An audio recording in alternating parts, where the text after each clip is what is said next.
Assalamualaikum warahmatullahi wabarakatuh. Perkenalkan, nama saya Farabi Aluburina Syarida. Saya dari Prodi Ilmu Komputer. NIM saya 22305011. Saya ingin mempresentasikan tentang Di sini saya ingin mempresentasikan tentang flowchart keputusan dan flowchart dokumen. Pengertian flowchart dan keputusan.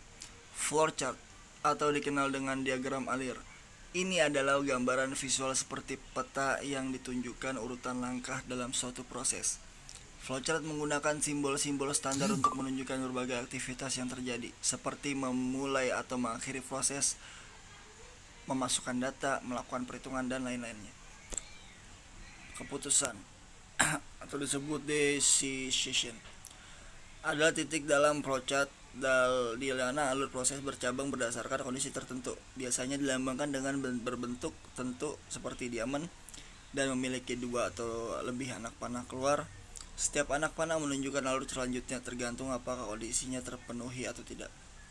Singkatnya, flowchart menggunakan simbol keputusan untuk menggambarkan percabangan dalam proses berdasarkan kondisi yang ada.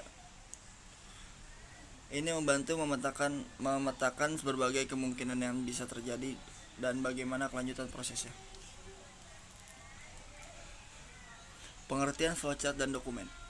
Flowchart dokumen adalah referensi grafis dari alur kerja atau proses yang digambarkan dalam sebuah dokumen.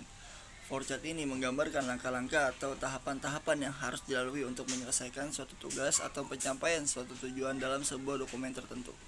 Flowchart dokumen membantu untuk memvisualisasi untuk aktivitas, putusan, dan cabang-cabang yang terkait dengan proses dokumentasi, sehingga memudahkan pemahaman dan pelacakan terhadap alur kerja dokumen tersebut.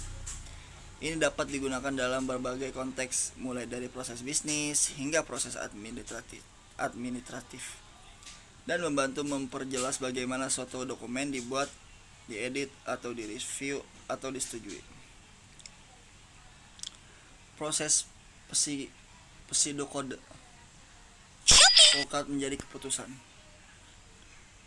Contohnya seperti ini: mulai, sortir pakaian, siapkan mesin cuci, masukkan pakaian ke dalam mesin cuci, nyalakan mesin cuci, tunggu proses pencucian, keluarkan pakaian, lipat dan simpan pakaian, dan selesai. Penjelasannya: kotak persegi panjang langkah-langkah dalam proses. Kotak panah menunjukkan arah proses. Kotak keputusan diamond digunakan untuk membuat pilihan. Semoga flowchart ini membantu dalam mencuci baju di dalam mesin cuci. Flowchart ini membantu untuk menggambarkan langkah-langkah dan keputusan yang harus diambil dalam proses mencuci pakaian di mesin cuci. Contoh kasus flowchart dokumen. Contohnya tentang flowchart karyawan libur kerja, Budi dan Pak Anton atau HRD. Mulai, Budi mengajukan permohonan libur. Pak Anton menyetujui permohonan. HRD memverifikasi permohonan. Budi memiliki cuti yang cukup. Ya, kalau dijawab ya, HRD menyetujui permohonan.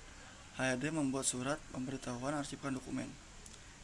Kalau misalnya jawab tidak, HRD menolak permohonan, beritahu Budi alasan penolakan, dan arsip dokumen. Dan selesai. Analisis proses ini menunjukkan proses yang cukup sederhana, menerima dokumen karyawan libur kerja. Proses ini dimulai dengan karyawan yang mengajukan permohonan libur. Permohonan tersebut kemudian disetujui oleh atasan langsung dan diverifikasi oleh HRD. HRD kemudian membuat keputusan dan memberitahu tentang karyawan. Salin dokumen disimpan di arsip perusahaan. Proses ini dapat diubah untuk mengakomodasi kebutuhan perusahaan yang berbeda. Perusahaan dapat menambahkan langkah untuk meminta persetujuan dari lebih dari satu atasan. Perusahaan dapat menggunakan sistem online untuk memajukan dan menyetujui permohonan libur. Perusahaan dapat menambahkan langkah-langkah untuk memeriksa apakah karyawan memiliki pekerjaan yang harus diselesaikan sebelum libur. Cukup sekian dari presentasi yang saya sampaikan. Kurang lebihnya saya mohon maaf. Assalamualaikum warahmatullahi wabarakatuh. Terima kasih.